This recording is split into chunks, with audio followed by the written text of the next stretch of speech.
Now, for those of you that know me, you know I'm not a tactical dude. I don't have a lot of tactical training, if any. I'm not military, not law enforcement. If anything, I was an EMT. I always waited for the cops to make sure that the scene was safe before I got on scene. However, I've carried a firearm for years, and I have learned that it's good to practice certain things out on the range, hoping that you never have to use that skill, rather than trying to execute it for the first time in a real world scenario.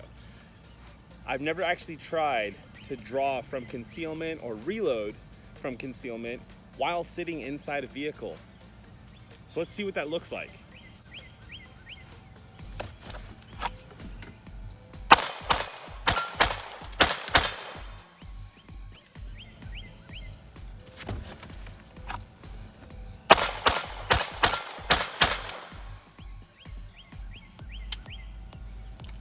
I knew I was out.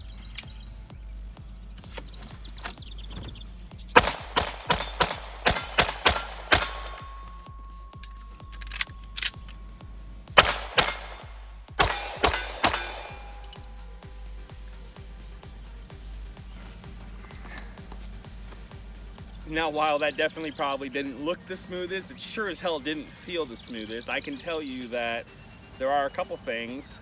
I've done it a couple more times, don't get me wrong, I didn't film every single time, and there are a couple things that I thought I would bring to your attention that I learned, and then I encourage you to, as corny as it may feel and all that stuff, you have to give it a try. Find out what's gonna work for you and your situation, your body type, your setup with your vehicle. Because again, you don't want to be learning that stuff in a real life situation. You want to be able to have some knowledge about what it feels like and all that kind of stuff. So, one thing I did learn is that the seatbelt that goes across your lap can get in the way depending on certain movements that you might make, such as one of the times I kind of went to try and straighten my torso out a little bit more to get to my gun. In the process, my body sunk down into my driver's seat, which means that the gun went actually right underneath the strap. So when I tried to grab my gun, I was just getting a handful of seatbelt strap, okay? That's something for me to know and realize, okay, if I'm going to be drawing my firearm, I need to just draw it. I need to not necessarily try and move or do anything in a downward motion to get that gun underneath the seatbelt. It didn't feel like I necessarily needed to take the seatbelt off to gain access to my firearm. So it's good to know that I don't have to necessarily do that. And then once the firearm was deployed, to get out of the seatbelt was pretty simple to do single-handedly, which I've actually done quite a lot because I always have my keys in one hand and grabbing on the steering wheel and stuff. So that wasn't difficult, but I guess maybe in the heat of the moment, it's just good to practice actually disengaging your seatbelt before you try and get out of the vehicle, because in the heat of the moment, you might forget a simple step like that. Next thing you know, you're trying to jump out of the car and you're taking the car with you. Also, the idea of, you saw me shoot at a target that was more on the front side of my vehicle rather than on the sides. And I did that because I needed to see what it felt like to shoot between that little gap between my rear view mirror and my firewall, or my structure, whatever the hell you want to call it, that holds the windshield, right? The windshield and the front door and all that kind of stuff, right? You got to get comfortable doing that.